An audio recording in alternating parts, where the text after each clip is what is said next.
آئیے ہم جناب سید تقی عابدی صاحب سے ان کا بصیرت افروز خطاب سنتے ہیں۔ معزز سامعین، محفل عشق ہے،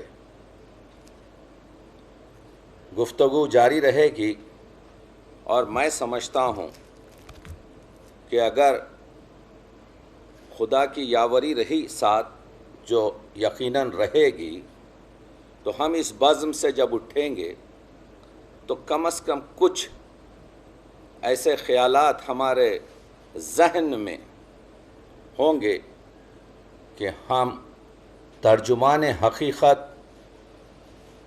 علامہ اقبال کو کچھ اچھی طریقے سے سمجھنے کی کوشش کریں گے۔ میری گفتگو حوالوں سے ہوگی اور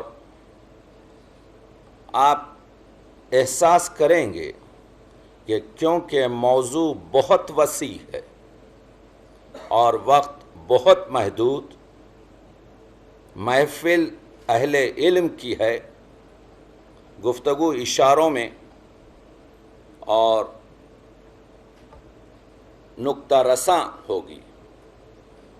لفظ عشق عربی لفظ ہے، یہ لفظ قرآن مجید میں نہیں ہے، اس لفظ کا کوئی اشتقاق عاشقی معشوق قرآن میں نہیں ہے، لفظ عشق احادیث نبوی میں نہیں ہے، لفظ عشق صدر اسلام کے شورا کے پاس نہیں ہے۔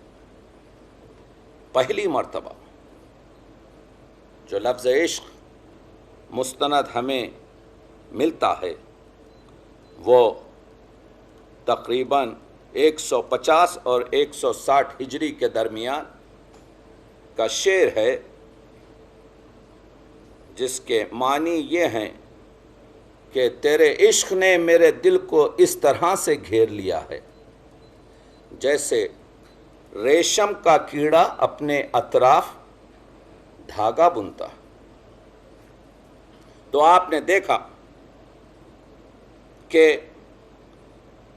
میں بنیادی طور پر یہ معروضات آپ کی خدمت میں اس لیے پیش کر رہا ہوں تاکہ جس سطح پر گفتگو آئندہ ہو اس کا مواد ابھی سے فراہم رہے۔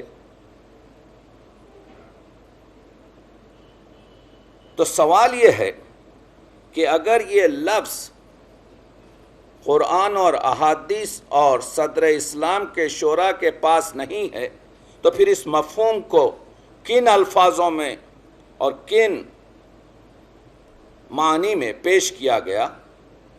تو آپ دیکھتے ہیں کہ قرآن مجید میں حب، جس سے محبت اور حبیب ہے، ود جس سے مودت ہے، ولا اور دوسرے اس طرح کے الفاظ سے مفہوم عشق ادا کیا گیا۔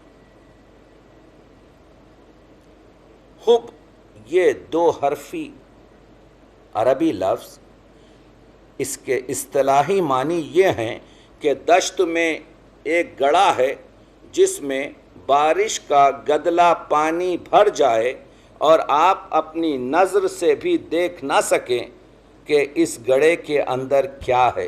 یعنی جب عشق کسی پر سوار ہوتا ہے یا کسی قلب کو پوری طریقے سے حاصل کرتا ہے تو اسے کوئی چیز غیر از محبوب نظر نہیں آتی۔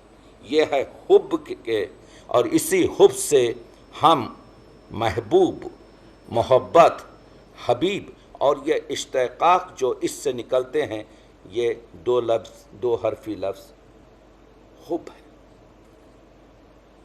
حکیم الاشراق نے صدہا صفات عشق کی تشریح اور توضیح پر بیان کیے ہیں، یہ بھی المیہ ہے اردو ادب کا۔ آپ کو یہ اخبار بھی، کیونکہ یہاں پر اردو یونیورسٹی ہے، دیکھیے اردو تنقید اس وجہ سے بھی کمزور ہے، ایک مثال دے رہا ہوں جو اس سے تعلق رکھتی ہے۔ علامہ اقبال پر اس وقت ہمارے پاس تقریباً 5,500 کتابیں ہیں۔ اس 70-75 سال میں اس اردو کے 4 بڑے شاعر میر تقی، میر خدائے سخن، مرزا غالب، میر انیس، محمد اقبال پر تقریباً 4,500 کتابیں، 500 کے قریب تو کتابیں انگریزی اور دوسری زبانوں میں شائع ہو چکی ہیں۔ کیٹالاگ ملاحظہ کیجیے۔ خدائے سخن پر صرف 350 سے زیادہ کتابیں نہیں ہیں میر تقی میر پر۔ غالب پر 1700-1800 کتابیں آپ کو مل جائیں گی۔ میر انیس پر بھی اسی طرح سے کوئی 200 کتابیں ملیں گی۔ تو جس شاعر پر 75 سال کے قلیل عرصے میں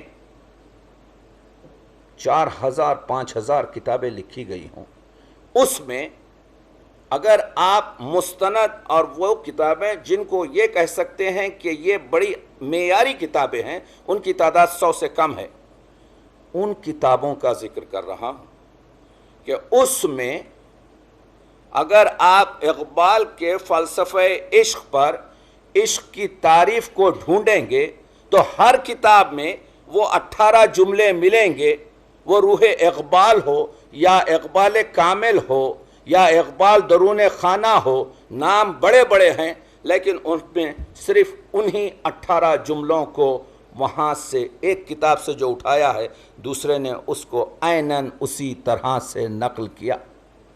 کسی نے حکیم الاشراق کی کتاب کا مطالعہ اس وجہ سے نہیں کیا کیونکہ جب اس حقیر نے حکیم الاشراق کی کتاب کا مطالعہ کیا تو میں نے دیکھا یہ 17 جملے عشق کی تعریف میں تو ہیچ ہیں۔ ایسے عمدہ بیان اگر کسی کی نظر سے گزرتا تو یقیناً اس کو کوٹ کرتا، اس کو لکھتا۔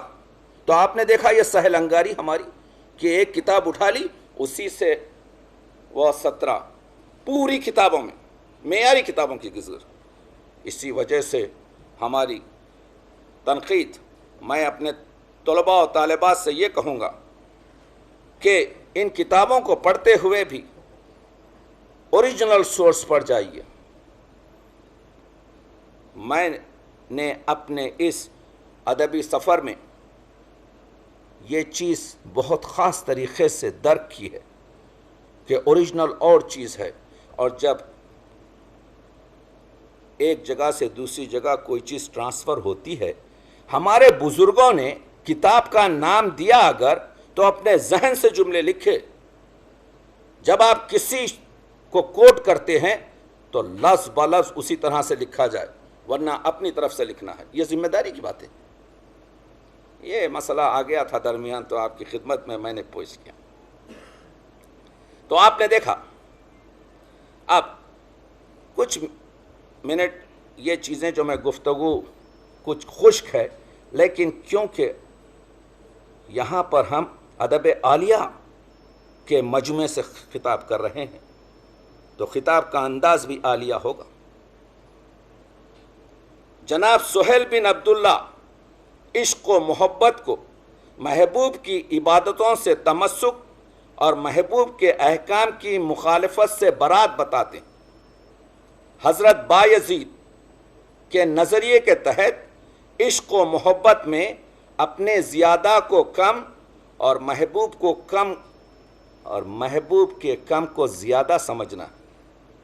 امام غزالی نے محبت و عشق کو کسی چیز کے اچھے ہونے کی وجہ سے پسندیدگی اور چاہت کے ارتقاء سے تعبیر کیا ہے، اور اس کے خلاف کسی چیز کے برے ہونے کی وجہ سے نفرت اور بیزاری کا نام دیا ہے۔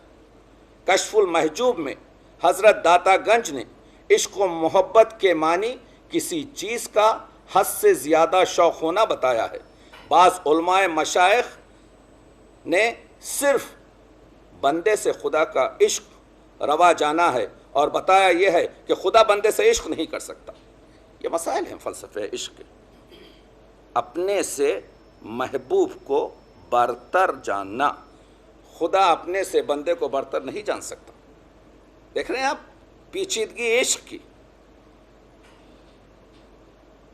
اور خدا کا بندے سے عشق نہیں مانتے، کیونکہ عشق و محبت کی صفات میں فراق شرط ہے، اور ان مشائخ کے نظریے میں بندے کا خدا سے وصال ہوگا۔ بعض مشائخ طریقت بندے سے خدا اور خدا سے بندے کا عشق یا محبت روا نہیں مانتے، اور ایک اسکول آف تھاٹ ہے، وہ کہتا ہے بندہ بھی نہیں کر سکتا، اس وجہ سے کہ عشق کے جو مسائل ہیں آپ حسن کو محدود کر رہے ہیں، اور خدا کے حسن مطلق کو کوئی محدود نہیں کر سکتا، خدا کی ثنا کو کسی بھی زبان میں محدود نہیں کیا جا سکتا۔ تو یہ اس وجہ سے آپ کے اذہان عالیہ میں میں نے یہ چیزیں ڈالی کہ عشق کا فلسفہ بڑا پیچیدہ اور مشکل فلسفہ۔ اصل میں میری گفتگو آج جو ہے وہ ہے عشق اقبال کا فلسفہ جو گنا ہے، 33 مرتبہ اسی ترکیب کو استعمال کیا ہے۔ عشق و مستی، یہ عشق مستی نہیں، یہ مستی عشق نہیں، یہ عشق مستی نہیں، یہ مستانہ عشق نہیں، صرف اور صرف عشق و مستی۔ اقبال نے ایک شعر میں کہا تھا، پیر رومی مرشد روشن ضمیر، کاروان عشق و مستی را امیر، یعنی مولانا روم اس عشق و مستی کے کاروان کے امیر ہیں۔ تو میں نے جب مولانا روم کا کلام کھنگالا، مثنوی معنی میں آپ کو، معنوی میں آپ کو 26,800 اشعار ملیں گے۔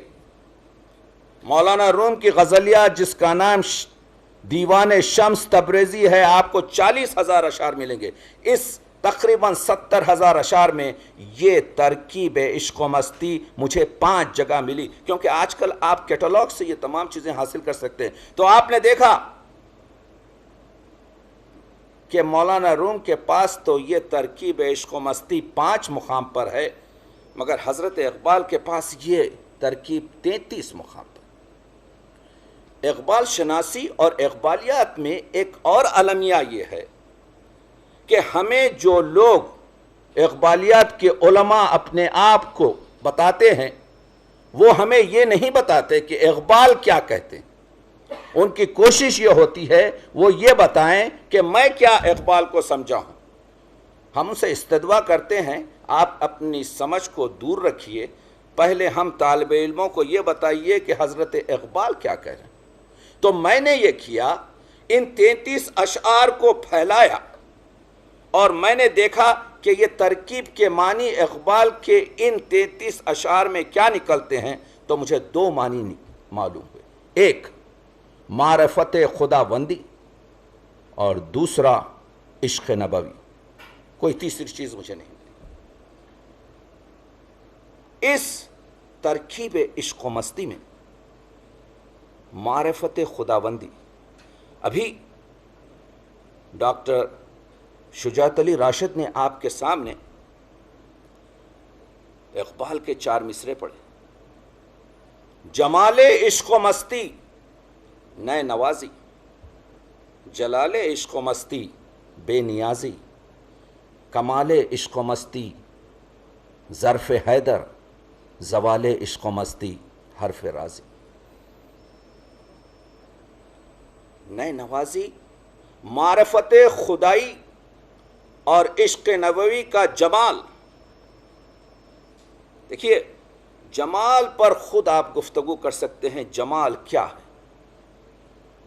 یہ عجیب اتفاق ہے، میں جو کہتا ہوں ہمیشہ کہ دنیا کی بہت کم زبانوں میں ایسا ہوا ہے کہ اس زبان کے جاننے والوں کا 90% تعلق ایک مذہب سے، ایک عقیدے سے ہوتا ہے۔ وہ اردو کا حال ہے۔ اردو کے اردو داں اگر آپ ایک گراف میں بنائیں کن کن مذہبوں کے لوگ اردو پڑھتے ہیں، تو 90 سے زیادہ % آپ کو مسلمان ملیں گے۔ اور آج گزشتہ چند صدیوں سے اس پر جارحانہ حملہ یہ ہے کہ یہ وحشی اور نیم وحشی اور جارحانہ مکتب ہے۔ مگر حضرت اقبال کہہ رہے ہیں کہ جمال عشق و مستی نئے نوازی شمشیر بازی نہیں ہے، نیزہ زدنی نہیں ہے۔ ہمارے اولیاء جب گاؤں سے ہو کر دیہاتوں سے ہو کر جاتے تھے تو پورے دیہات کلمہ پڑھنا شروع کرتے تھے، کیونکہ ان کے پاس نئے نوازی تھی، اور یہی معرفت خدائی اور عشق نبوی کا جمال ہے۔ جمال، صاحب جمال، یہ وہ قوت مطلقہ ہے، وہ صفات کبریا ہے، اور پھر جلال ہے، بے نیازی۔ کریم، میر انیس فرماتے ہیں، کریم جو تجھے دینا ہے بے طلب دے دے، فقیر ہوں پا نہیں حاجت سوال مجھے۔ تو مسبب الاسباب ہے۔ دیکھیے، عشق کی منزل یہ ہے کہ جیسے جیسے درجہ عشق بڑھے گا طلب ہوگی۔ فقیر آپ سے پیسہ مانگتا ہے گڑ گڑا کر عاجزی سے، کیونکہ عشق کا کوئی تعلق نہیں ہے، لیکن آپ کا بیٹا جب آپ سے پیسے مانگے گا تو اس میں ڈیمانڈ ہوگا، طلب ہوگی، پیسے دو۔ عشق کا درجہ جب بڑھتا ہے یہ گستاخی نہیں ہوتی۔ لوگوں نے کہا، ترجمان حقیقت حضرت اقبال نے شکوہ جواب شکوہ میں خدا سے گستاخی کی ہے۔ اس کو کیا سمجھے دو رکعت کا بیچارہ امام، یا محبت کے زینے؟ انشاء اللہ خان انشاء کہتے ہیں، ساغر بکف آید و گفتت بوقت نزا، حضور ساغر لے کر آئے میرے آخری وقت، ساغر بکف آید و گفتت بوقت نزا، اور آ کر کہا پنداشتی کہ ساقی کوثر نمی رسد۔ اے انشاء، تو نے کیا سمجھ لیا تھا کہ تیری اس مصیبت کے وقت ساقی کوثر تجھ پر نہیں آئے گا؟ تو آپ نے دیکھا کہ ایک عظیم شاعر نے اپنی تعلیم میں حضور کو محدود کر دیا کہ میرا عشق کا تقاضا یہ ہے کہ میری مشکل میں حضور تشریف لائیں گے۔ پنداشتی، پنداشتی اس پورے شعر کی جڑ ہے۔ کیا سمجھ رکھا تھا؟ یہ میرا کام ہے، یہ میرا فرض ہے، تو میرا عاشق ہے، تیری مصیبت میں آؤں گا۔ یہ ہے عشق کے ذریعے۔ حضرت اقبال کو، یہ اردو زمانہ، یہ ہمارا حضرت اقبال وہ شاعر ہے جس کو مسجد خطیب سے کفر کا فتویٰ جن پر دیا گیا۔ سر سید پر ہم نے کفر کا فتویٰ دیا۔ یہ مولانا آزاد یونیورسٹی کا یہ شخص مولانا آزاد کی داڑھی پر ریلوے اسٹیشن علی گڑھ پر تھوکا گیا، اور تھوکنے والا بھی صاحب ریش تھا، مسلمان تھا۔ ہے اگر کوئی چیز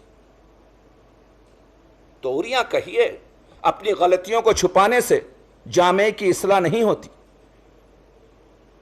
اگر اوراق سیاہ ہیں تو ہونے دیجئے انگلیوں کو سیاہ، تاکہ ہماری نسلوں میں سفیدگی آ جائے۔ تلخ ہے مگر مسائل ہیں۔ جلال عشق و مستی نئے نوازی، بے نیازی۔ مالک، کسی کے سامنے کیوں ہاتھ جا کے پھیلاؤں، میرا کریم تو دیتا ہے بے سوال مجھے۔ پوری دنیا سے ہٹ کر ایک پر توکل کرنا، یہ ہے جلال۔ اور آپ کو معلوم ہونا چاہیے کہ اسماء حسنہ میں سب سے زیادہ جو لفظ استعمال ہوتا ہے وہ جل جلالہ ہے، جلال ہے۔ یہ انسان کا سب سے اہم، اسی وجہ سے حکم ہے کہ اپنی مٹھی کو، اپنی گرہ کو بند رکھو، کیونکہ ایک مرتبہ تم نے اس مٹھی کو کسی کے سامنے کھول دیا تو تمہاری پوری آبرو و شرم و حیا پسینہ بن کر گر جائے گی۔ بہت اہم چیز ہے۔ کمال عشق و مستی ظرف حیدر، کمال کسی چیز کی انتہا ہے۔ معرفت خداوندی اور عشق نبوی، وہ پہ کر حرف رازی، اس پر گفتگو صدہا صفات میں۔ میں نے ایک کتاب جو آپ کی خدمت میں انشاءاللہ جنوری تک آ جائے گی، جس کی میں پروف ریڈنگ کر رہا ہوں، اقبال کے 4 مصرے. یہی 4 مصرے جو ابھی ڈاکٹر راشد نے آپ کے سامنے پڑھے، اس کا 400 صفحات میں تجزیہ کیا ہے. اور یہ آخری مصرے حرف راضی پر میں نے تقریباً 150-160 صفحات لکھے ہیں کہ یہ حرف راضی کیا ہے. کیونکہ وقت نہیں ہے، میں بہت 1 منٹ میں آپ کو یہ بولتا ہوا آگے بڑھوں گا. فخر الدین رازی نے 8 جلدوں میں قرآن مجید کی تفسیر لکھی، تفسیر الکبیر. ہر ایک قرآن کی آیت کے ظاہری معنی لکھے اور ایک باطنی معنی لکھے. ایک معنی جو انہوں نے معقولات سے لکھے، سائنس سے، محسوسات سے، ناسوتی عمل کیا. قرآن کی پہلی آیت کہہ رہی ہے کہ یہ کتاب ان لوگوں کے لیے ہدایت ہے جو غیب پر ایمان رکھتے ہیں. شرط رکھ دی قرآن نے پہلی آیت میں. سائنس کا مسئلہ ہی نہیں. آپ توحید کے فلسفے پر کیا بات کریں گے؟ سب سے اہم چیز یہ ہے کہ وجود خداوندی آج ہم سائنس کے چھوٹے سائنس ہے بہت معمولی سی چیز، سائنس ہے بہت ہی محدود چیز جس کو 5 حواس سے ہم درک کرتے ہیں. اور غیب ہے آنسوئے فلک. ہمیں ابھی تک کسی نے نہیں بتایا کہ ہمارے اذہان میں، ہمارے ذہنوں میں کتنے سینس ہیں اور ان کی قوت کیا ہے. تو جو چیز آپ سے کوئی سوال کرتا ہے، آپ خدا کے وجود میں بلیف کرتے ہیں، آپ کو ایمان ہے، آپ کہتے ہیں ہاں. یہ ہاں جو آپ نے کہا یہ ایک سینس ہے آپ کا. اگر آپ کو زندہ جلا بھی دیا جائے تو آپ اس سینس سے نہیں ہٹیں گے. تو کوئی پاور ہے، کوئی چیز ہے جو دیکھ رہا ہے، کسی کے سامنے ہے جو جلوہ کا نظارہ کر رہا ہے. تو یہ ہے. تو جو کام حضرت فخر الدین رازی نے کیا، علامہ اس سے خوش نہیں ہیں. زوال عشق و مستی حرف راضی، معرفت خداوندی اور عشق نبوی کا زوال سائنس اور معقولات اور محسوسات سے کسی چیز کو درک کرنا ہے. دیکھیے یہ جو جہان ہے یہ ہے ناسوت، جس کو آپ اپنے محسوسات سے اور حواس خمسہ سے درک کرتے ہیں. اس کے اندر جو کھلتا ہے وہ ہے ملکوت. ملکوت کے اندر جو کھلتا ہے وہ ہے جبروت، اور جبروت حد ہے جبریل کی. اگر جبروت کے آگے جبریل چلے جائیں تو جبریل کے پر جل جائیں. اور جبروت کے آگے ہے لاہوت، اور لاہوت کے آگے ہے ہاہوت، اور اس کے آگے ہے آنسوئے جہاں. حضرت اقبال فرماتے ہیں انسان کو مخاطب کر کر، اے طائر لاہوتی اس رزق سے موتج. نہیں کہا اے طائر جبروتی، نہیں کہا اے طائر ملکوتی، نہیں کہا اے طائر ناسوتی. تمام یہ الفاظ ہم وزن تھے. جہاں پر جبریل کے پر جل جائیں وہاں پر انسان کی پرواز ہے. ہمارے اسلام میں ایک چیز ہے شریعت، ایک چیز ہے طریقت، اور ایک چیز ہے حقیقت. شریعت کیا ہے؟ نماز پڑھی، روزہ رکھا، حق العباد کیا، اللہ سے رشتہ، بندوں سے تماس، واجبات اور منکرات کے ساتھ زندگی، یہ ہے شریعت. اور طریقت کیا؟ طریقت ہے ان پر غور و خوض. اسلامی تصوف میں سب سے نچلا زینہ عابد کا ہے، جس کا کام یہ ہے کہ نماز پڑھ لیا، روزہ رکھ لیا، حج کر لیا، زکوٰۃ دے چکا۔ اس سے جو اونچا زینہ ہے اس کو کہتے ہیں زاہد، جو ایک ہرے پتے کو دیکھ کر صنائع خدا کے مشاہدے میں مشغول ہو جاتا ہے۔ اس سے جو اوپر کا زینہ ہے اس کو کہتے ہیں مفتی، جو ایک قوم کے مسائل دیکھ کر فتویٰ دیتا ہے۔ اور اس سے جو اونچا زینہ ہے وہ ہے مصلح، جو جب دیکھتا ہے کہ ایک قوم نابودی کی طرف جا رہی ہے تو اس کی اصلاح کرتا ہے۔ اور سب سے اونچا ہے قائد، جو قیادت کرتا ہے۔ تو آپ نے دیکھا فلسفہ اسلامی میں صرف نماز اور روزے اور حج کا، اس کو کیا سمجھے 2 رکعت کا بیچارہ امام، منزل زہد پر، منزل فتویٰ پر، منزل فکر پر۔ تو یہ ہے آپ کے طریقت، اور اس کے بعد ہے حقیقت۔ حقیقت ہر ایک کو حاصل نہیں ہوتی۔ یہ خطاب علامہ اقبال کو خواجہ حسن نظامی نے دیا، ترجمان حقیقت۔ ایک چیز ہے ترجمہ اور ایک چیز ہے ترجمان۔ مثال سے آگاہ کرتا ہوں، ہمارے پاس قرآن مجید کے، ہم اردو زبان والے بڑے خوش نصیب ہیں۔ آج سے 8 سال پہلے میں نے ایک چھوٹی سی تحقیق کی تھی کہ قرآن مجید کے تراجم مختلف زبانوں میں، تو اس وقت میری لسٹ کے مطابق اردو زبان میں قرآن کے ترجموں کی تعداد 84 تھی۔ دوسرے نمبر پر فارسی تھا 55 یا 54۔ تو سوال یہ ہے کہ ہم جب کہتے ہیں بسم اللہ الرحمن الرحیم، تعریف اس خدا کی، تعریف خود عربی لفظ ہے، تو الحمد کے بجائے خود خدا کہہ سکتا تھا التعریف للہ رب العالمین۔ تعریف نہ کہہ کر الحمد کہنا معنی یہ ہے تعریف ترجمانی کرتا ہے لیکن حمد کا ترجمہ نہیں۔ تو لوگوں نے جو اعتراض کیا تھا کہ آپ ترجمان حقیقت اس شخص کو کہہ رہے ہیں جو صاحب ریش بھی نہیں ہے، صحیح ترجمان ہے، حقیقت تو کوئی نہیں سمجھ سکتا، آنسوئے جہان تو کوئی نہیں سمجھتا۔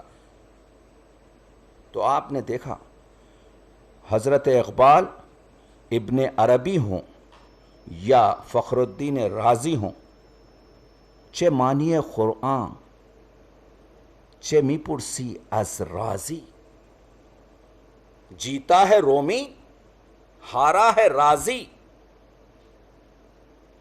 رازی کے خلاف۔ علامہ اقبال نے ایک عجیب طبیعت پائی تھی۔ میں کسی شخص کو یا پوری طریقے سے قبول کرتا ہوں تو پھر اس کی برائیوں کو بھی نہیں دیکھتا، یا اگر کسی شخص کو پوری طریقے سے رد کرتا ہوں تو اس کو اچھائیوں کو بھی نہیں دیکھتا۔ یہ میری کوتاہ نظری ہے، لیکن حضرت اقبال کا کیا جواب کہ ہر ایک شخصیت میں اگر حسن نظر آئے تو اس کا بھی ذکر کرتے ہیں، اگر اس میں کچھ کمی رہے اس کا بھی ذکر کرتے ہیں۔ ایک واقعہ میں ہمیشہ کہتا ہوں اس مثال میں کہ ڈاکٹر سید عبداللہ جنہوں نے انگریزی میں قرآن کا ترجمہ کیا، فکری لحاظ سے حضرت اقبال سے اتنا اختلاف رکھتے تھے کہ ایک چھت کے نیچے بیٹھ نہیں سکتے۔ 1934 کا واقعہ ہے کہ گورنمنٹ کالج لاہور میں پرنسپل شپ کی جائیداد خالی ہوئی، اور کیونکہ اقبال بیمار تھے، پوری کمیٹی کا اجلاس اقبال کے کمرے میں ہوا۔ اقبال چارپائی پہ لیٹے ہوئے تھے۔ انہوں نے کہا جناب کیونکہ آپ بیمار ہیں، پوری کمیٹی لاہور کی یہاں پر آئی ہے، کینڈیڈیٹس کے بارے میں ہم چاہتے ہیں کہ گفتگو ہو۔ علامہ نے کہا کہ میری نظر میں ڈاکٹر عبداللہ اس جاب کے لیے سب سے موزوں شخصیت ہے۔ ان لوگوں نے خیخے لگائے، سمجھے کہ علامہ مذاق کر رہے ہیں۔ علامہ کا رنگ متغیر ہو گیا، لیٹے ہوئے تھے، بیٹھ گئے، کہا میں مذاق نہیں کر رہا ہوں۔ اس وقت گورنمنٹ کالج لاہور کے پرنسپل شپ کے لیے کوئی شخص ڈاکٹر عبداللہ سے بہتر نہیں۔ چنانچہ انہی کے کہنے پر ڈاکٹر عبداللہ 2 سال تک پرنسپل رہے۔ یہ ہے، اس مثال کو میں اس وجہ سے پیش کر رہا ہوں کہ ہم اگر کسی کو کچھ دینا چاہتے ہیں تو 40 سال آئندے تک دیکھتے ہیں کہ اس سے کیا فائدہ ہوگا۔ یہاں پر وہ شخص ہے جو اقبال کا پوری طریقے سے مخالفت کر رہا ہے، لیکن جب قوم کی اصلاح کا مسئلہ آتا ہے تو وہ اپنے ذاتیات کو جو ہے پشت و پا رکھ کر، تو یہ ایک عظیم چیز ہے، یہ بڑی چیز ہے۔ تو آپ نے دیکھا وہ شخص رازی کے خصوصیات خوبیوں کو بھی گناتا ہے، وہ شخص ابن عربی کے ان عظیم کاموں کی بھی تعریف کرتا ہے، لیکن جب حق پر بات آ جاتی ہے تو حق کہنے سے پیچھا نہیں ہٹتا، کہتا ہے زوال عشق و مستی حرف رازی۔ تو آپ نے دیکھا بات یہ ہے، بات ہم عشق کی کر رہے ہیں اور یہ بات تو تلخ تر ہوتی جا رہی ہے۔ فلسفہ عشق، یہی ہماری بھومی، یہی ہماری زبان، یہاں پر عشق کا فلسفہ اگر آپ لوگ اس کے صرف ایک فرعی چیز کو، ایک صرف شاخ کو لے کر مقالے تیار کریں تو ہزارہ صفحات دفتروں میں تبدیل ہوں گے۔ سراج اورنگ آبادی دکنی شاعری کا نمائندہ، لیکن آخری دکنی شاعری، عشق کے بارے میں کہتے ہیں، کچھ شعر پیش کرتا ہوں تاکہ میں اپنے مطالب کو پوری طریقے سے آگاہ کر سکوں۔ عشق ہے عشق نئے جگ میں چلایا چالی، عشق ہے عشق ہے گلشن دل کا مالی، عشق ہے عشق کہ کہیں پھول ہوا کہیں ڈالی، یہ دکنی ہے۔ عشق ہے عشق کہ سبزی ہے کہیں کہیں مالی، عشق ہے عشق کے رنگ گل امکان ہوا، عشق ہے عشق کے عاشق کو دیا عجز و نیاز، عشق ہے عشق کے معشوق کو ہے عشوہ و ناز، عشق ہے عشق کے ظاہر میں ہے تصویر مجاز، عشق ہے عشق کے باطن میں مجازی کا ہے راز، عشق ہے عشق کے شاہین شہ ذیشان ہوا، عشق ہے عشق کے تصویر محمد آیا، عشق ہے عشق کے حیدر کی صفت دکھلایا، عشق ہے عشق کے خود فاطمہ جا کہلایا، عشق ہے عشق کے حسنین کی صورت پایا، عشق ہے عشق کے خود واقف عرفان ہوا، عشق ہے عشق کے اغیار کو لا یار کرے، عشق ہے عشق کے وحشی کو گرفتار کرے، عشق ہے عشق کے گرم آہ کا بازار کرے، عشق ہے عشق کے تسبیح کو زنار کرے، عشق ہے عشق کے غارت گر ایمان ہوا، عشق ہے عشق کے جس ہاتھ میں ہے من کی ڈور، عشق ہے عشق کے عالم میں، عشق ہے عشق کے عالم میں اسی کا ہے شور، عشق ہے عشق کے کہیں سانجا ہوا ہے کہیں بھور، عشق ہے عشق کے کہیں چاند ہوا کہیں ہے چکور، عشق ہے عشق کے سب روپ میں تابان ہوا۔ اور آخری بند دیکھیے، عشق ہے عشق کے ہے اس کو دو عالم کا راج، عشق ہے عشق کے ہے، عشق ہے عشق کے ہے سر پہ اسے آہ کا تاج، عشق ہے عشق کے پایا ہے محبت میں رواج، عشق ہے عشق کے مشہور ہوا نام سراج، عشق ہے عشق کے خود مظہر رحمان ہوا۔ صوفی شاعر، دکنی عظمت کا نمائندہ، ایک ایک مصرے کی اگر توجیہ کی جائے، تفسیر کی جائے، گفتگو کی جائے تو پورا دفتر عشق کھل سکتا، کہیں پر تجاوز نہیں ہے، کہیں پر کوئی گستاخی نہیں ہے۔ مسئلہ عشق کا بہت نازک ہے، یہ وہ راستہ ہے جو بال سے زیادہ باریک اور تلوار سے زیادہ تیز۔ عراقی کہتا ہے بعالم ہر کجا درد دلی بود، اس کائنات میں جہاں کہیں بھی درد دلی، دل کا درد تھا، بہم کردن و عشقش نام کردن، ان کو جمع کر کر عشق کا نام دیا گیا۔ تو آپ دیکھ سکتے ہیں کہ ہر درد دل کی پکار عشق کے کوزے میں سمائی ہوئی۔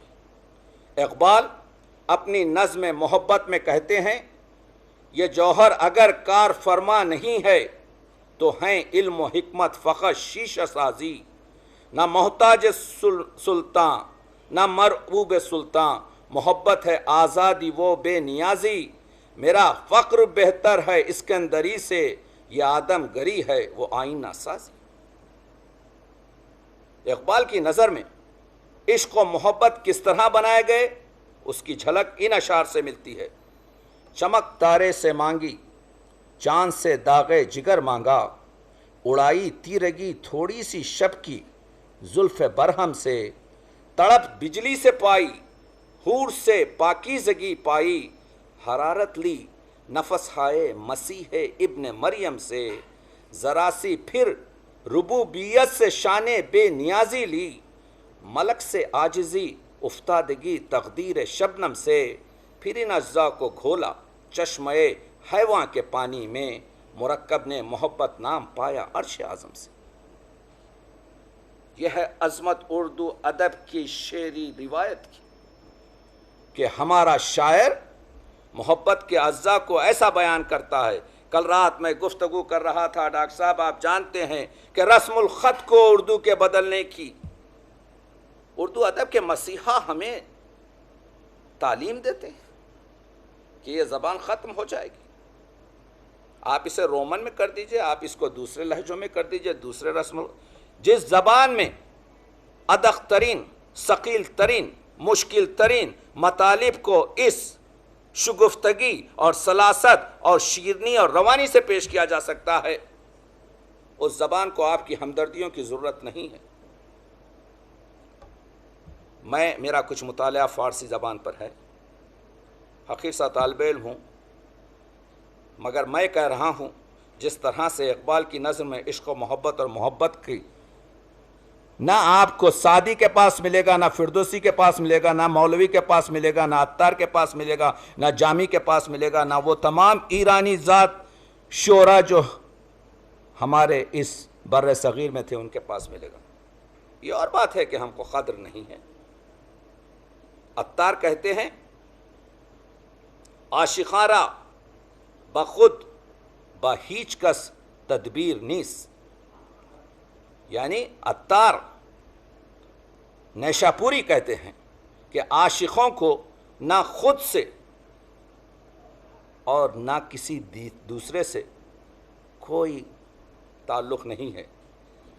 عاشقاں را بخود با ہیچ کس تدبیر نیس، عین و شین و خاف را اندر کتب تفسیر نیس۔ یہ عین، یہ شین اور خاف کی تفسیر ہو ہی نہیں سکتی، کسی کتاب میں موجود۔ عشق کی تفسیر کیا کریں گے؟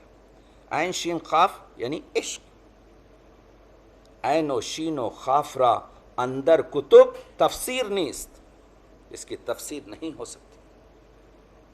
ہم جہاں سے چلتے ہیں وہیں پر آ جاتے ہیں۔ میر تقی میر فرماتے ہیں سخت کافر تھا جس نے پہلی بار مذہب عشق اختیار کیا، پھرتے ہیں میر خار کوئی پوچھتا نہیں، اس عاشقی میں عزت سادات بھی گئی۔ ولی دکنی فرماتے ہیں، ولی دکنی کے 2 شعر میں پڑھ رہا ہوں، یہ ایک شعر مشہور ہوا ہے، اصل میں سب سے اہم شعر دوسرا ہے جو آپ کی خدمت میں پیش کروں۔ شغل بہتر ہے عشق بازی کا، کیا حقیقی وہ کیا مجازی کا، یہ تو معمولی شعر ہے۔ اصل شعر یہ ہے ولی کا بعد میں، گر نہیں راہ عشق سے آگاہ، فخر بیجا ہے فخر راضی کا۔ وہی بات جو حضرت اقبال نے کہی کہ زوال عشق و مستی حرف راضی، اقبال سے 225 سال پہلے ولی دکنی نے کہہ دیا، گر نہیں راہ عشق سے واقف، گر نہیں راہ عشق سے آگاہ، فخر بیجا ہے فخر رازی کا، اے فخر الدین رازی گر تم نے عشق الہی سے، تم اگر وابستہ نہ ہو، آگاہی نہیں رکھتے، واقفیت نہیں رکھتے، بلکہ اس کو معقولات اور علوم سے ثابت کرنا چاہتے ہو، تو یہ تمہارا پورا فخر تفسیر 8 جلدوں میں فخر بیجا ہے فخر رازی کا۔ تو آپ نے دیکھا، ہم کہہ رہے تھے کہ عشق کے لفظ کو شیخ الاشراق کی کتاب حکمت الاشراق کے بعد نیا مقام حاصل ہوا، اور بعد میں یہ لفظ عشق حقیقی سے زیادہ عشق مجازی کا سرمایہ بنا۔ اردو شعر و ادب اور فلسفے میں عشق کے معنی اور مطالب پر فارسی کا گہرا اثر پڑا۔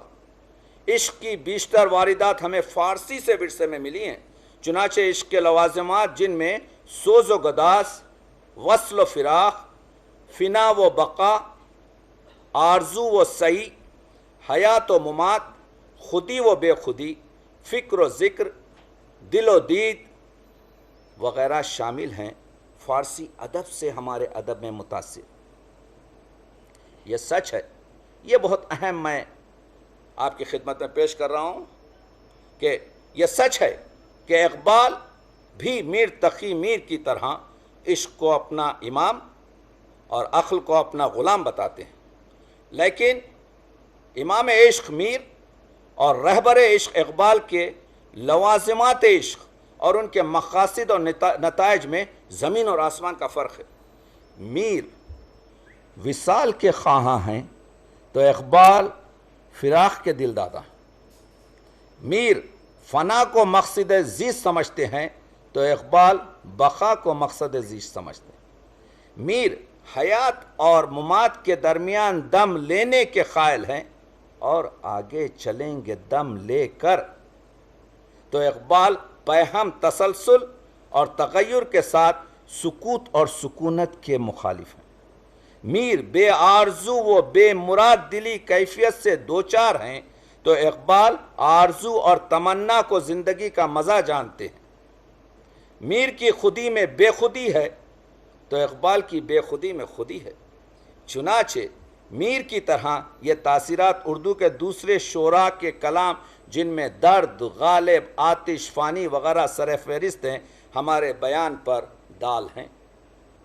150 سال پہلے پیر رومی نے فخر الدین رازی کی معقولات اور منطقی گفتار کو، میں نے ابھی رازی کے بارے میں ولی دکنی کا خیال پیش کیا، اب میں رازی کے بارے میں مولانا روم کا خیال پیش کر رہا ہوں آپ کے سامنے۔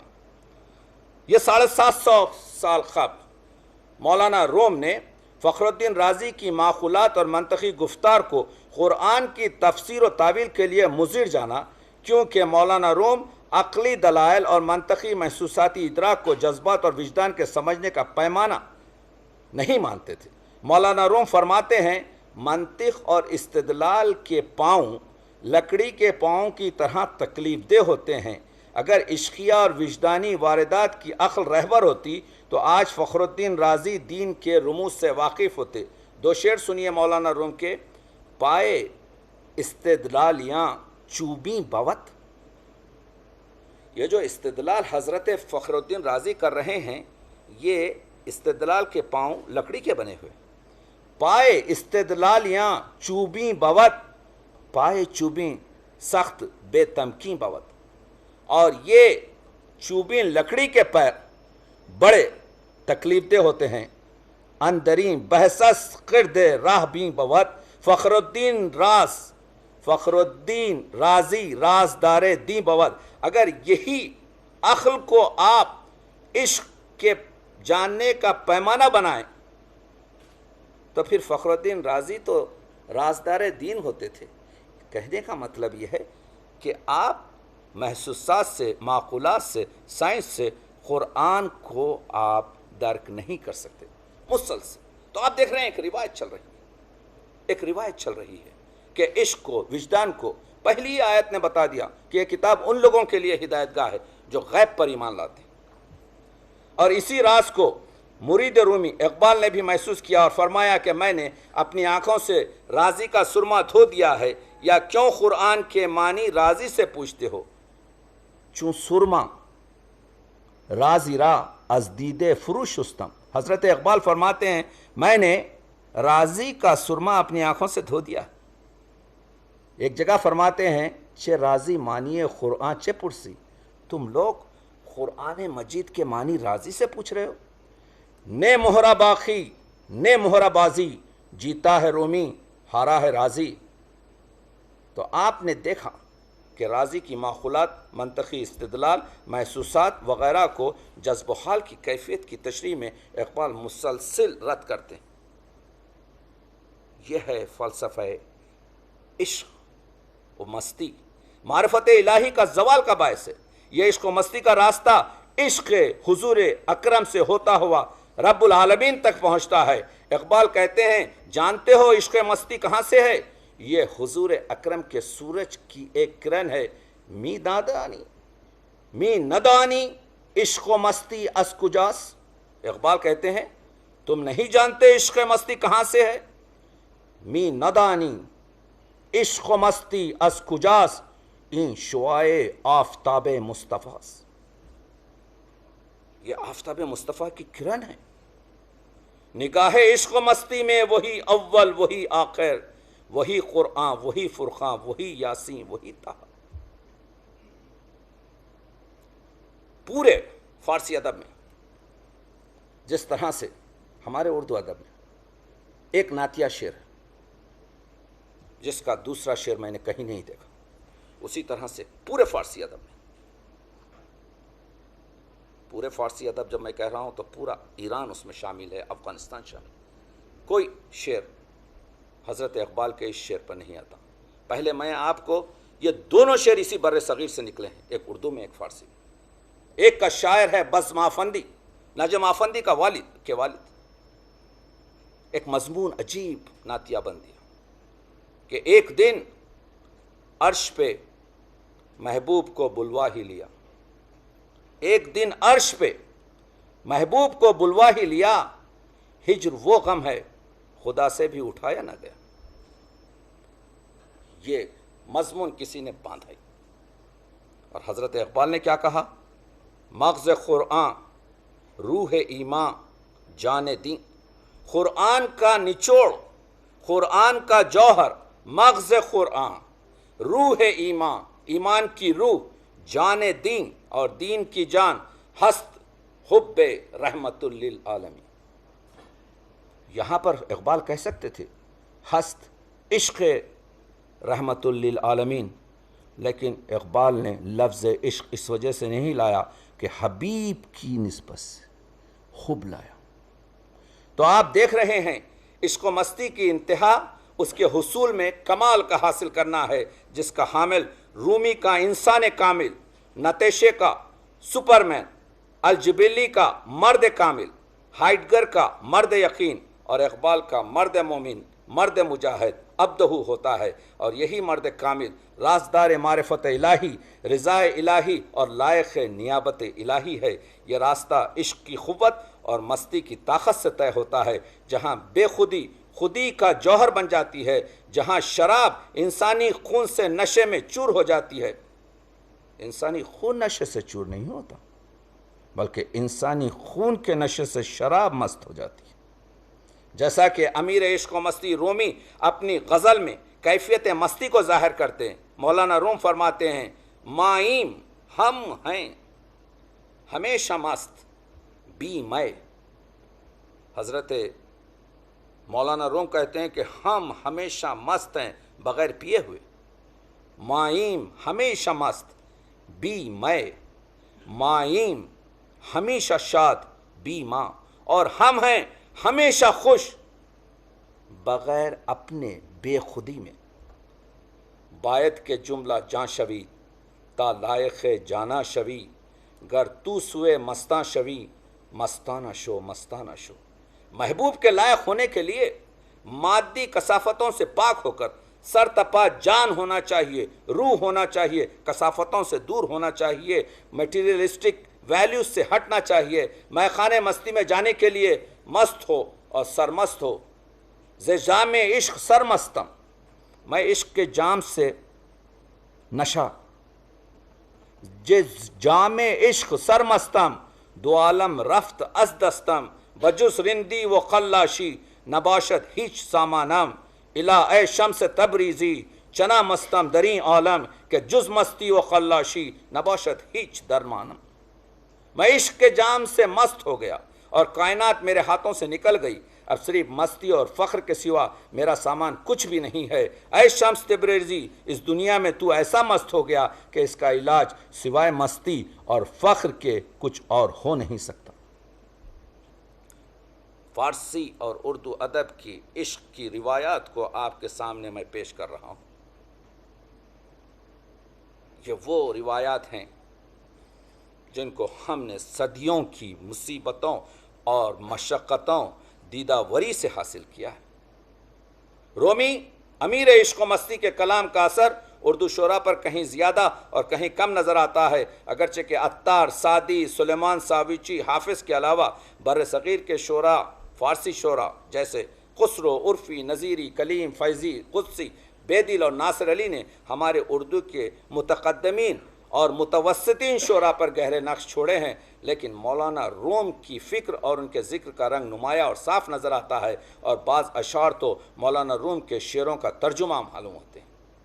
یہ سنیے، خدائے سخن میر تقی میر ذکر میر میں لکھتے ہیں، جب وہ 8-9 سال کے تھے، جب ان کے والد اور چچا نے انہیں نصیحت کی، بیٹا عشق اختیار کرو، عشق ہی اسی کارخانے پر مسلط ہے، اگر عشق نہ ہوتا تو یہ سارا نظام درہم برہم ہو جاتا، عشق میں دل کھونا کمال بندگی ہے، عالم میں جو کچھ ہے وہ عشقی کا ظہور ہے، یہ خاک قرار عشق ہے، یہ ہوا استرار عشق ہے، یہ پانی رفتار عشق ہے، یہ آگ سوزش عشق ہے، موت مستی عشق ہے، حیات بیداری عشق ہے۔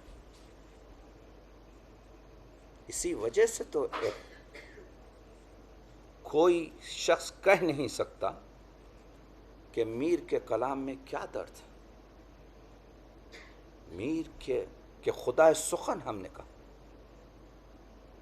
اپنانا شریعت سے طریقت میں عمل کرنے کا نام ہے۔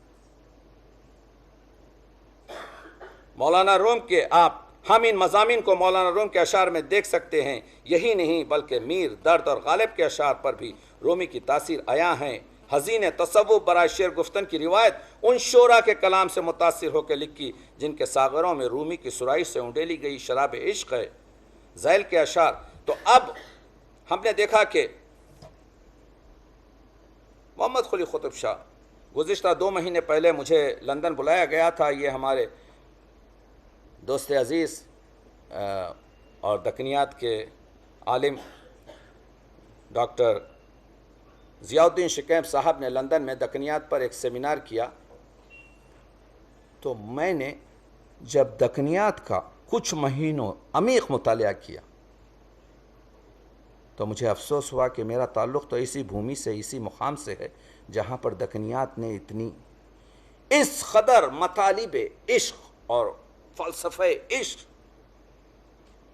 اس دکنیات میں وہ ہے کہ طالبات اور طلباء جو اس عظیم یونیورسٹی میں ہیں، میں ان سے یہ گزارش کروں گا کہ کیونکہ یہ مواد آپ کو یہاں پر بڑی آسانی سے مل جائے گا، دوسرے مقامات پر ملے گا مگر اتنے آسانی سے نہیں، اس کو اس نظریے سے بھی دیکھیں۔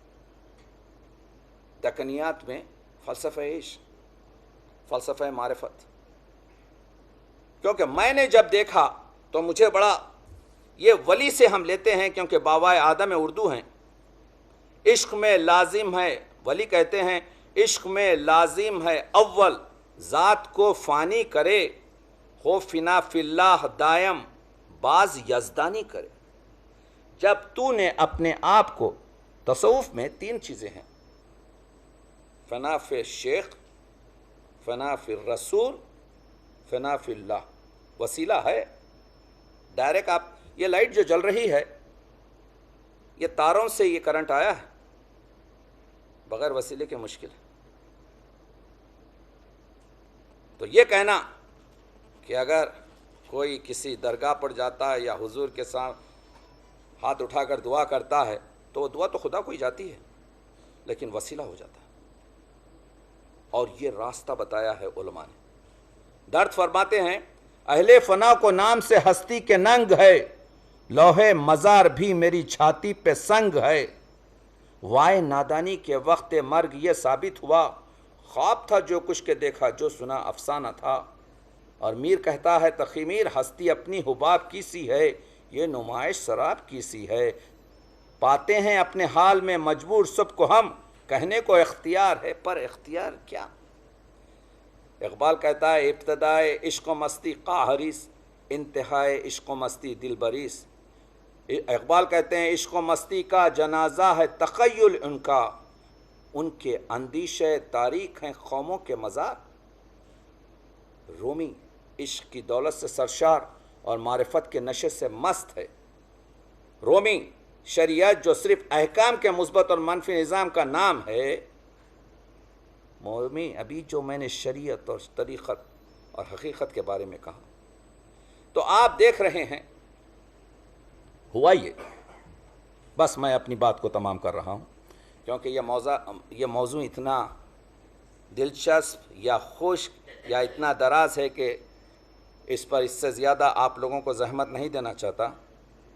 مسئلہ یہ ہے کہ اس اقبال کے فلسفوں میں فلسفہ علم, فلسفہ عشق, فلسفہ عقل ہزاروں صفحات سیاہ کیے گئے, لیکن کسی طریقے سے یہ ترکیب اور تصور عشق و مستی کو نہ جانے کیوں, اس پر اگر آپ ریسرچ کریں تو آپ کو 40 صفحے بھی نہیں بلکہ 20 صفحات بھی نہیں ملیں گے. اگر ملیں تو مجھے دیں. میں پہلی مرتبہ ان 4 اشعار کی عشق و مستی کی ترکیب کی 400 صفحات میں نے تجزیہ کیا. مسئلہ یہ تھا کہ ہمارے بر صغیر کے ماحول میں لفظ مست اور مستی جو ہے وہ ایک سوخیانہ اور بازارانہ اور ایک معمولی لفظ تصور کر کر اس ترکیب پر علماء اقبالیات نے کوئی فکر نہیں کی, اس کو نہیں ڈھونڈا.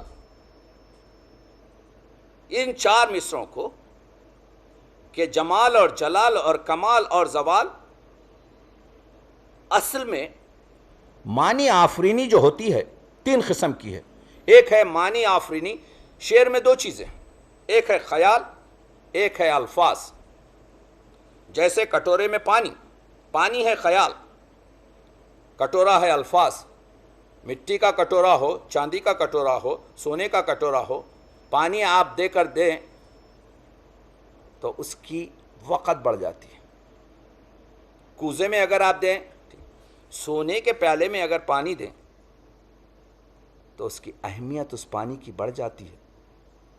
لیکن اگر پانی کے بھی شرائط ہیں, میٹھا پانی ہو, کھارا پانی ہو, گدلا پانی ہو, خوش ذائقہ پانی ہو, تو اگر آپ شیرین ترین پانی کو کوزے میں دیں تو اس کی اہمیت اس نمکین اور شور پانی سے جو سونے کے پیالے میں دیا گیا ہے زیادہ ہے. تو ہم اس نتیجے پر پہنچے کہ خیال بھی اور الفاظ بھی دونوں بھی رعایتاً اپنا اپنا مقام رکھتے ہیں. تو معنی آفرینی جو ہے, جو اصل شعر کی جان ہے, ابن رشیق کہتا ہے کہ شعر 5 قسم کے ہیں. یہ نہیں کہ آپ کے آمد و آورد نہیں. پہلا شعر مرقص, جس کو پڑھتے ہی رقص طاری ہو جائے. مولانا روم کے شعر اس طرح سے تھے, اسی وجہ سے رقص درویشی مشہور. یعنی انسان اپنی کیفیات سے باہر نکل کر رقص کرنا شروع کرتا ہے, اس پر اتنا اثر, اس کو کہتے ہیں شعر مرقص. اس کے بعد کا جو درجہ ہے شعر کا, اس کو کہتے ہیں مطرب. یعنی شعر نے ایک قسم کی میوزک, ایک قسم کا طرب آپ کے بدن میں ڈال دیا اور آپ جھومنے لگے. تیسرا شعر ہے مقبول, آپ نے کہا واہ واہ واہ, اب آپ تعریف کرتے جا رہے ہیں, داد دیتے چلے آ رہے ہیں. چوتھا ہے مسموع, یعنی آپ شعر سن کر بس کنفیوژن میں آ گئے، خاموش بیٹھے ہوئے ہیں، کچھ سمجھ میں نہیں آتا، اس طرح سے کہ دماغ کام نہیں کر رہا ہے، وہ ہے مصنوع۔ اور آخری ہے مطرد، جس کو آپ نے سنتے ہی رد کر دیا۔ اشعار کی درجہ بندی، مولانا روم کے اشعار یا مطرب ہیں یا مرخص ہیں، حضرت اقبال کے اشعار یا مسموع ہیں یا مقبول ہیں یا مطرب ہیں، کینوس بڑا۔ اس وجہ سے کہ تلمیحات اور اصطلاحات، تو میں یہ کہہ رہا تھا کہ معنی آفرینی کی 3 قسمیں ہیں، ایک ہے تولید، معنی سے معنی کو نکالنا، دوسری ہے ابدا یعنی اچھوتے معنی نکالنا، اور تیسری ہے اختراع یعنی تلمیحات اور اصطلاحات اور استعارات سے آپ معنی نکالنا۔ تو یہاں پر حرف راضی اقبال نے جو رکھا، ظرف حیدر اقبال نے جو رکھا، نئے نوازی اقبال نے جو رکھا، بے نیازی اقبال نے جو رکھا، یہ پورے اصطلاحات ہیں، یہ پوری آپ کے۔ تو اقبال نے نہ صرف قافیہ رکھا، اقبال نے کوزے میں نہ صرف سمندر کو بند کیا بلکہ اس میں تلاطم بھی پیدا کی۔ بس بہت بہت شکریہ آپ کی حسن سماعت کا۔